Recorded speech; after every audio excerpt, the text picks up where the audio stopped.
Guys, welcome to my channel. Welcome back to another video. And allied health science వాళ్ళకు welcome. And sorry guys, ఇలా చాలా లేట్గా video upload చేస్తున్నాను. ఇంకేంటంటే లేట్గా రికార్డ్ చేస్తున్నాను బికాస్ క్లాస్ ఉండే మాకు. సో సెకండ్ ఇయర్ కాబట్టి కొంచెం చాలా క్లాసెస్ ఉంటున్నాయి. యాజ్ ఇంకా చాలా మంది కామెంట్స్ చేస్తున్నారు ఏంటంటే నా ర్యాంక్ ఇంత అనెస్థీషియాలో వస్తుందా, ఏ డిపార్ట్మెంట్లో వస్తుంది అని అయితే అడుగుతున్నారు గైస్. అండ్ మనం ఏం చెప్పలేము, ఇంకా సెకండ్ ఫేజ్ వెబ్ ఆప్షన్స్కి డేట్ వచ్చే వరకు అయితే ఇంకేం చెప్పలేము. ఏ డిపార్ట్మెంట్లో సీట్ వస్తుందో మనం చెప్పలేము. Second phase web options release అయినాక సీట్ మ్యాట్రిక్స్ అనేది మళ్ళీ కొత్తగా ఇస్తారు కదా, అప్పుడు మనం చూసుకోవాలి. ఇంకేంటంటే చాలా మంది మెరిట్ లిస్ట్ ఎట్లా చూసుకోవాలి అండ్ మెరిట్ ర్యాంక్ ఎట్లా చూసుకోవాలని అడుగుతున్నారు. ఇంకా ఏంటంటే కేటగిరీ ర్యాంక్ గురించి చాలా మంది అడుగుతున్నారు. మెరిట్ లిస్ట్లో మన నేమ్ ఉంటుంది కదండి, అది చూసుకోవాలి. తర్వాత మెరిట్ లిస్ట్లో మీ క్యాస్ట్ వాళ్ళు ఎంతమంది ఉన్నారు మీ పైన అనేది కూడా చూసుకోవాలి. ఇన్ కేస్ ఎస్సీ అనుకోండి, ఎస్సీ నా ర్యాంక్ 724, నా పైన ఎంతమంది ఉన్నారో నేను ఇప్పుడు క్యాలిక్యులేట్ చేసుకోవాలి అట్లా అన్నమాట. అది it is very time taking process అనమాట. నేను అది డీటెయిల్గా వీడియో చేద్దాం అనుకుంటున్నా కానీ అసలు టైం ఉండలేదు నాకు, సో నేను చెయ్యట్లేదు. మీరు ఒక 1 అవర్ కూర్చొని దాన్ని పర్టికులర్గా పాయింట్ టు పాయింట్ మీరు మీ క్యాస్ట్లో ఎంతమంది ఉన్నారు అనేది చూసుకుంటూ చేయండి. అండ్ ఏంటంటే నాట్ జాయిన్ లిస్ట్ కూడా వస్తుంది మనకి. అది వచ్చినాక మనము ఇంకా చూసుకోవచ్చు ఎంతమంది వస్తారు, అంటే ఎంతమంది జాయిన్ కాలేదు, మనకేమన్నా స్కోప్ ఉందా ఈ డిపార్ట్మెంట్లో అనేది మనం ఈజీగా తెలుసుకోవచ్చు అండి. అండ్ ఇంకోటి ఏంటంటే హాస్టల్స్ అని అడుగుతున్నారు. నాకు ఓన్లీ మెహబూబ్నగర్ మెడికల్ కాలేజ్ గురించే తెలుసు, ఇంకా సిద్దిపేట మెడికల్ కాలేజ్, అండ్ వేరే వాటి గురించి తెలియదు.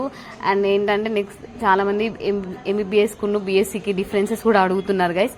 నెక్స్ట్ వీడియోలో నేను కంపల్సరీ చెప్తాను. అండ్ రేపైతే నేను వీడియో పెడతాను బీఎస్సీకును ఎంబీబీఎస్కి డిఫరెన్స్ ఏంటి అనేసి. మాకు క్లాసెస్ స్టార్ట్ అయినాయి సెకండ్ ఇయర్వి. సో మాకు చాలా హెక్టిక్ షెడ్యూల్ ఉంది గైస్. అటు సెకండ్ ఇయర్ థియరీ క్లాసెస్, ఇటు క్లినికల్ క్లాసెస్, అసలు టైమే ఉండలేదన్నమాట. సో క్లాసెస్ విని మళ్ళీ ఇంటికి వచ్చి హాస్టల్కి వచ్చి మా పనులు చేసుకునే వరకు కూడా అసలు టైం ఉండలేదు. సో అందుకే వీడియోస్ కూడా నేను లేట్గా అప్డేట్ చేస్తున్నాను. ఏం డౌట్ ఉన్నా నాకు కామెంట్ చేయండి guys, definitely I give reply to you all.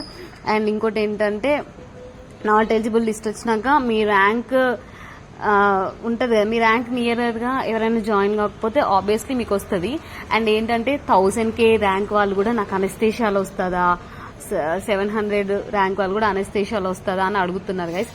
నేను అదేం కరెక్ట్గా చెప్పలేను. 200 ర్యాంక్ వరకైతే నేను చెప్తాను గైస్, ఎందుకంటే నాది 724 ర్యాంక్ వితౌట్ ఎనీ కాంపిటీషన్. అప్పుడు మా కాంపిటీషన్ లేనప్పుడే నాకు అనెస్థీషియా రాలేదు యాక్చువల్గా. అండ్ ఇప్పుడు వస్తుందని అయితే మనం చెప్పలేము, ఎందుకంటే చాలా కాంపిటీషన్ ఉంది కాబట్టి. అండ్ ఇంకోటి ఏంటంటే నాకు రేడియాలజీ గురించి కూడా చాలా మంది అడుగుతున్నారు, మీరు ఎట్లా ఫీల్ అవుతున్నారు డిపార్ట్మెంట్లో అండ్ స్టడీస్ ఎట్లున్నాయని కూడా అడుగుతున్నారు. డెఫినెట్గా మనము వీడియో అయితే చేస్తాను నేను.